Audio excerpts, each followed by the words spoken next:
언더우드 선교사님의 묘지입니다. 다른 분들은 다 단신으로 한 분 한 분 있는데 언더우드 선교사님의 묘비는 온 가족이 크게 함께 있는 것을 볼 수 있습니다. 오늘 언더우드 선교사님의 기도대로 보이지 않는 조선의 땅에 오셔서 온 가족이 한국을 위해서 하나의 미랄이 되어져서 헌신했습니다. 그런 가운데 지금 한국은 복음의 큰 은혜를 누리고 있습니다. 이곳이 머지않아 은총의 땅이 되리라는 것을 믿습니다. 교회도 없고 황망한 광야와 같은 조선의 땅에 이 미국에서 호화로운 삶을 누릴 수도 있을 법한 선교사님 가족이 한국으로 옮겨와서 하나님의 미랄로 헌신되어졌을 때 한국 땅에 하나님의 은혜가 있는 것입니다. 조금 전에 김미옥 사모님 기도한 대로 이번 주에는 정말 이 푸른숲 교회를 누구보다도 사랑했던 김미옥 사모님에게는 어머님이고 저에게는 장모님이 되는 고 오순남 집사님께서 66세의 일기로 소천하셨습니다. 어머니의 일생을 제가 생각하며 언더우드 선교사님이 매칭되어졌습니다. 하나님의 미랄이 되어져 있어서 가족을 깊이 사랑하고 또 교회를 깊이 사랑해 주셔서 설립 예배 드릴 때 그 오시는 성도님들의 그 식단까지도 염려해 주셨던 어머니, 그 기도가 수고와 헌신이 지금 이 교회에 함께하는 줄 믿습니다. 저는 이 시간 복 있는 사람은 도대체 어떤 사람인가? 복 있게 살아가는 것이 너무나도 중요한데 어떤 사람이 복 있는 사람인가? 라는 주제로 시편 1편을 내용으로 해서 하나님의 말씀을 함께 상고하기를 원합니다. 오늘 읽은 성경 중에 시편은 150편의 시로 기록되어져 있습니다. 이 속에 담겨져 있는 이 시편의 내용은 그 옛날 성경에 모세가 활동하던 시대로부터 약 1000년에 걸쳐서 이스라엘 백성이 포로로 귀환하던 시대에 이르기까지 시기적으로는 BC 15세기로부터 BC 5세기에 이르기까지의 내용을 담고 있습니다. 그 옛날 이스라엘 백성들에게 하나님은 약속해 주셨습니다. 이스라엘 백성은 특별히 언약의 백성으로 살아갈 것을 약속해 주시고 이스라엘 백성을 특별히 보호해 주시고 지켜 주셨습니다. 그래서 성경의 이 특별히 시편에는 창조주 하나님이 잘 드러나 있습니다. 시편 기자가 고백하는 것을 보면 하나님은 모든 만물을 지으시고 인도하시는 하나님이라는 내용들이 곳곳에 녹아져 있죠. 그리고 주권자 하나님, 시편 기자가 슬픔을 당할 때 모든 주권을 인도하시는 하나님이심을 드러내고 있습니다. 그러므로 이 땅을 살아가는 모든 성도들에게 때로는 위로가 되고 때로는 격려가 되고 때로는 새로운 마음으로 믿음을 결단하게 되어지는 내용이 시편에 나와져 있어서 이것을 시 중에 시라, 노래 중에 노래라, 그래서 Song of Song이라고 부르기도 하고 많은 성도들이 공감이 되고 위로가 되고 감사가 되기도 하죠. 또 시편의 특징은 어떤 여타의 성경과 같이 논리적으로 기술하지 않았습니다. 읽는 시인의 마음을 일반적으로 하나님 앞에 마치 기도하듯이 시편 23편에 보면 다윗이 여호와는 나의 목자시니 내가 부족함이 없으리로다. 자신의 마음을, 자신의 깊은 마음에 있는 것을 하나님 앞에 고백하듯이 지어져 있습니다.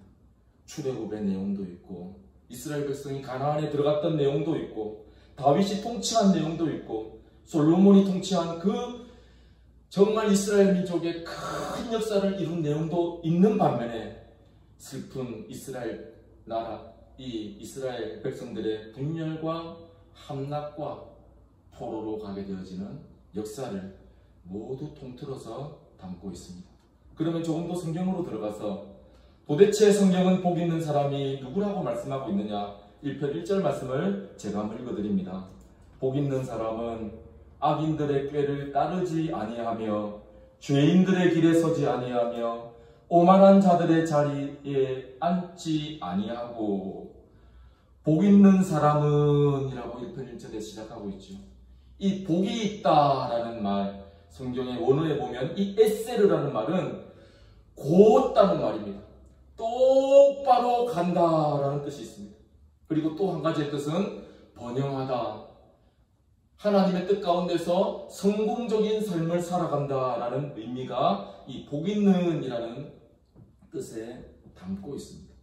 그러면 복 있는 사람이라는 것은 이 똑 바른 길을, 다시 말씀드리면 하나님이 원하시는 길을 뚜벅뚜벅 걸어가는 사람이 복 있는 사람이다 라고 오늘 성경은 말하고 있습니다.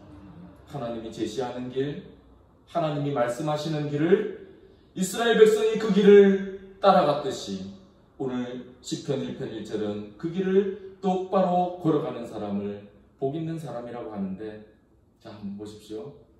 많은 사람들이 행복을 원하죠. 복 있는 삶을 누리기를 원합니다.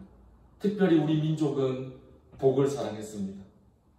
그 옛날 자세히 보면, 지금은 그런 것이 없지만 옛날에는 이 수저에도 복자를 새겨서 수저에도 있고, 또 옛날에는 이불에도 그것을 새기고, 또 베개에도 새길 정도로 복을 사랑하는 민족입니다. 그런데 그 복을 원하지만 그 복을 누리는 사람은 소수에 불과한 것을 우리의 삶을 통해서 알 수 있습니다. 그러면 오늘 시편 기자는 성경에서 말하는 진정한 복은 무엇인가? 우리가 복을 누리며 살아가기를 원하는데 그 진정한 복이 무엇인가를 오늘 성경은 자세하게 시편 1편 1절에서 말하고 있습니다. 첫 번째는 악인들의 꾀를 쫓지 아니하며, 오늘 성경은 악인들의 꾀를 따르지 아니하며 라고 말합니다. 두 번째는 죄인들의 길에 서지 아니하며, 세 번째는 오만한 자의 자리에 앉지 아니하고 라고 세 가지의 단어를 통해서 말하고 있죠. 그러면 이 악인들의 꾀는 뭐냐? 악인들의 꾀는 악인들의 추모를 말합니다. 악인의 괴락을 말합니다. 악인의 방책을 말합니다. 우리가 생각할 때 때로는 어떤 길이 지름길같이 보입니다. 하나님은 성경을 통해서 분명히 A라는 길을 말하고 있는데 우리가 생각하기에는 B라는 길을 가면 지름길이에요. 마음의 갈등이 있죠. 어떤 길을 선택해야 될까? 분명 하나님이 말씀하시기에는 A라는 길을 선택해야 되는데 나에게는 B라는 길이 더 빨라 보입니다. 이럴 때에 우리에게는 갈등이 있습니다. 보다 빠른 방법으로 가면 성공할 것 같습니다. 그런데 B라는 길은 하나님을 대적하는 길입니다. 우리의 일상의 삶을 보면 우리는 항상 이 교차로에 있는 것 같습니다. 푸른숲 교회를 나가면 이 앞에 교차로가 있듯이 교차로는 두 곳의 길이 만나는 곳이죠. 하나는 하나님의 원하시는 말씀이 흐르는 길입니다. 또 하나는 세상의 방식이 흐르는 길입니다. 교차로에서는 어느 방향으로 갈 것인지 방향에 지시등을 넣어야 되죠. 마찬가지로 때로는 이 사회는 조금 합리적이라는 말로 조금은 거짓으로 조금은 정직을 잃어버리고 살 것을 종용합니다. 저 사람처럼 살면 성공하지 못해. 이 사회가 어떤 사회인데 조금은 술수와 묘책이 있어야지. 이것이 사회의 방식입니다.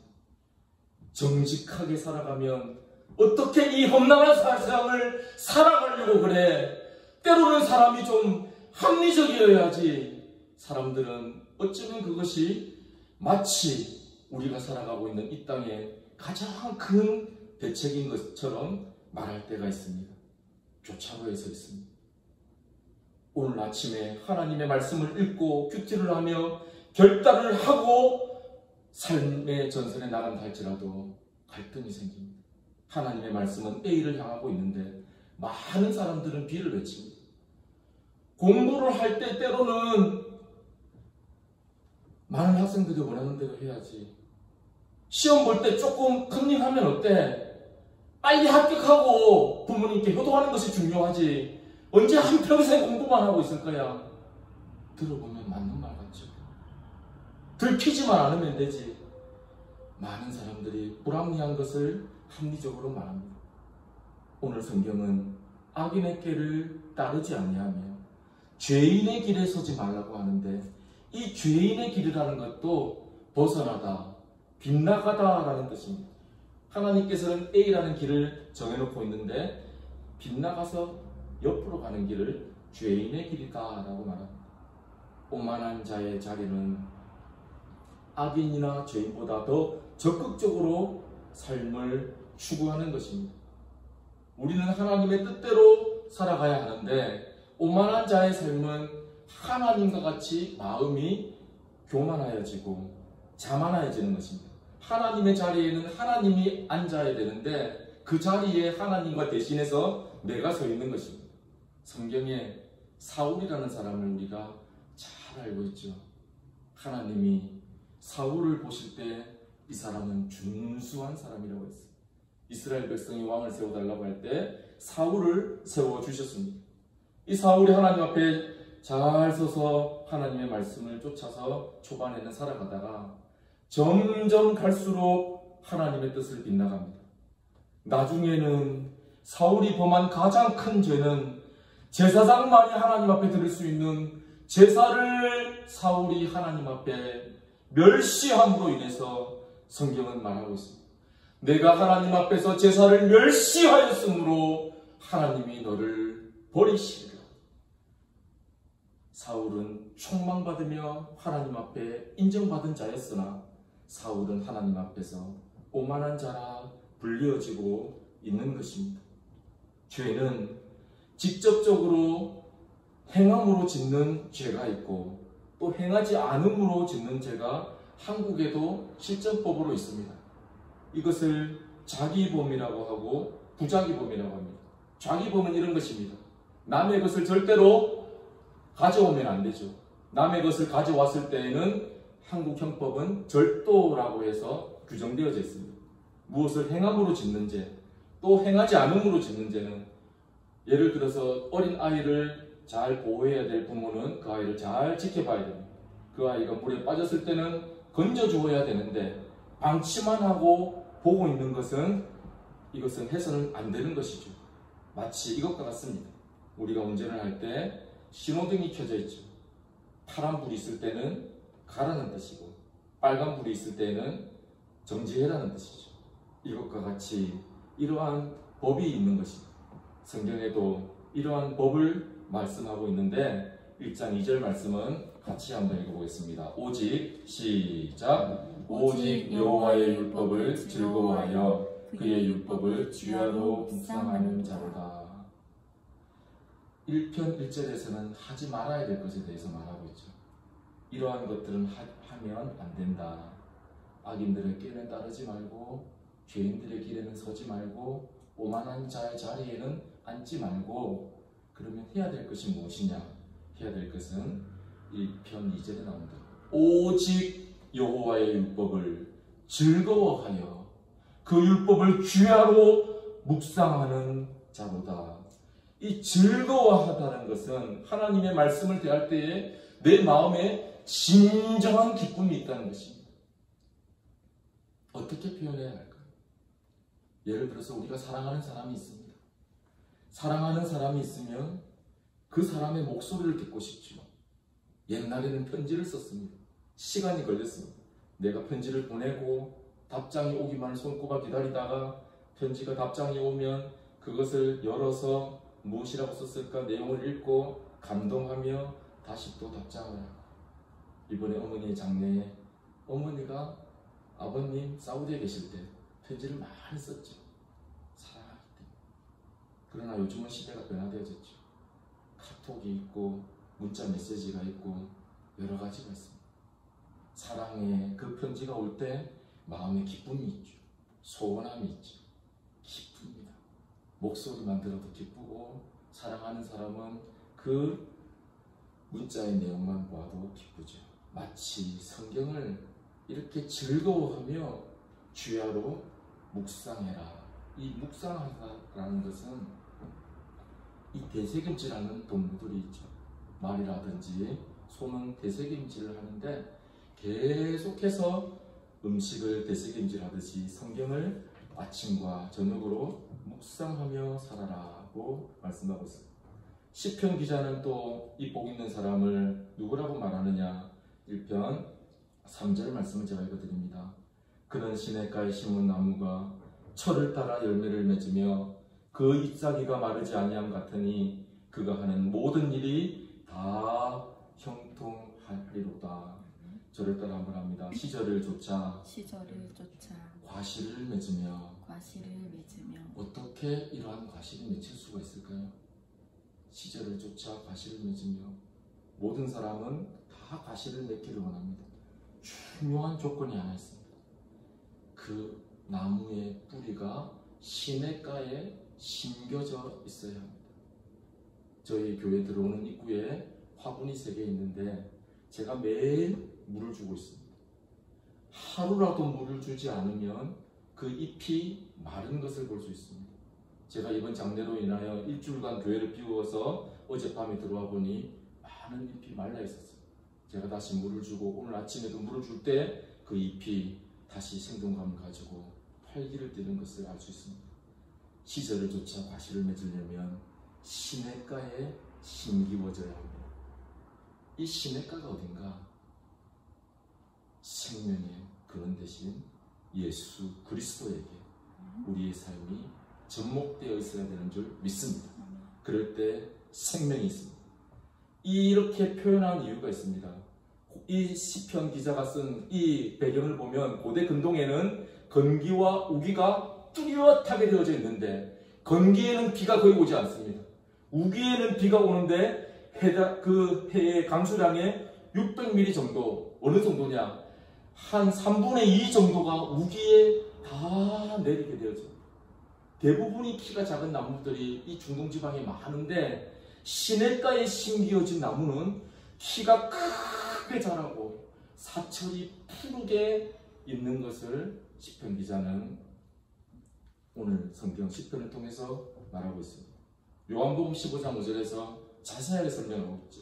내가 저 안에 있으면 이 사람은 과실을 많이 맺나니.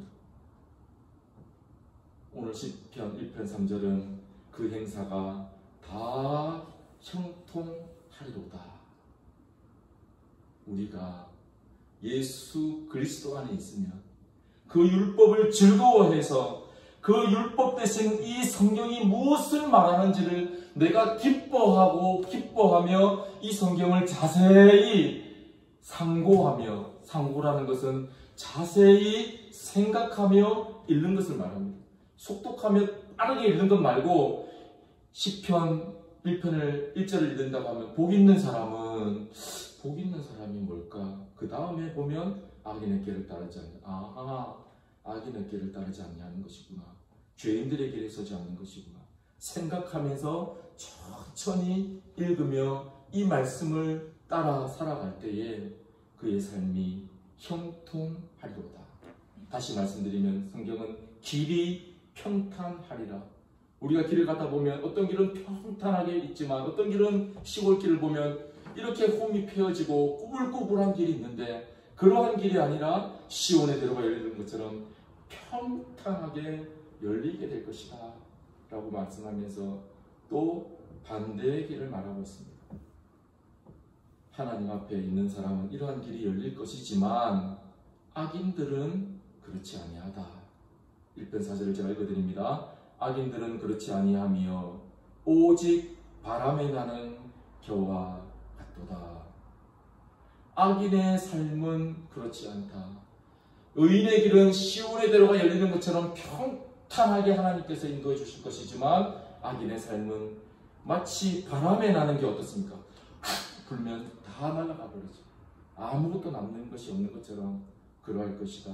1편 5절에서는 그러므로 악인들은 심판을 견디지 못하며 죄인들은 의인들의 모임에 들지 못하리로다. 하나님의 심판이 악인들에게 임할 것인데 이 심판은 죽음과 또한 하나님의 또 판단과 사망을 얘기합니다. 하나님의 영원한 심판이 있다. 사람에게 한 번 죽는 것은 하나님에게 정한 것인데 이 이후에는 하나님의 심판이 있을 것인데 하나님의 말씀을 인하여 하나님의 말씀대로 사는 성도들은 하나님의 나라에 들어가는 영광을, 그리고 하나님을 알지 못하는 그 백성들은 영원한 하나님의 심판에 이르게 될 것이라고 성경은 명확하게 하나님의 이 공의를 설명하고 있습니다. 의인들은 하나님의 영광에 이를 것이지만 악인은 의인의 회중에 들지 못하리로다. 마지막으로 시편 기자는 하나님께서 주시는 마음을 1편 6절에서 결론적으로 말하고 있는데 1편 6절은 같이 한번 읽어보겠습니다. 무릇 시작. 무릇 의인들의 길은 여호와께서 인정하시나 악인들의 길은 망하리로다. 개역 한글 성경은 대저 의인의 길은, 대저 하나님의 백성들의 길은 여호와께서 인정하시나, 이 인정하신다는 것은 알아주신다는 것입니다. 알아주심이 얼마나 귀한지 모릅니다. 다른 사람들은 아무도 모르는 것 같은데 그 누가 내 마음을 알아주는 것만으로도 우리는 격려가 됩니다. 그런데 놀라운 것은 하나님이 우리의 마음을 알아주신다는 거예요. 깊은 고난 가운데 있을 때에 그 어느 누구도 가까운 누구도 내 마음을 몰라줄 때에 한 분 알아주는 분이 계십니다. 오늘 성경에 하나님은 의인의 길에 알아주신다. 이 인정하신다는 것은 알아주신다는 것입니다. 알아준다는 것이 너무나도 큰 위로가 되어집니다. 모든 사람이 모른다 할지라도 하나님이 알아주시죠. 이 땅에 오신 예수님은 모든 사람들의 죄를 위해서 십자가를 지시고 고통 가운데 계셨습니다. 그것이 우리가 가상칠언 중에 알 수 있는 예수님의 기도이죠. 엘리 엘리 라마 사박다니, 하나님이여 하나님이여 어찌하여 나를 버리십니까? 라는 기도죠. 그때에 예수님은 그런 기도를 하시고 운명하시고 마지막으로 하신 말씀이 있죠. 다 이루었도다.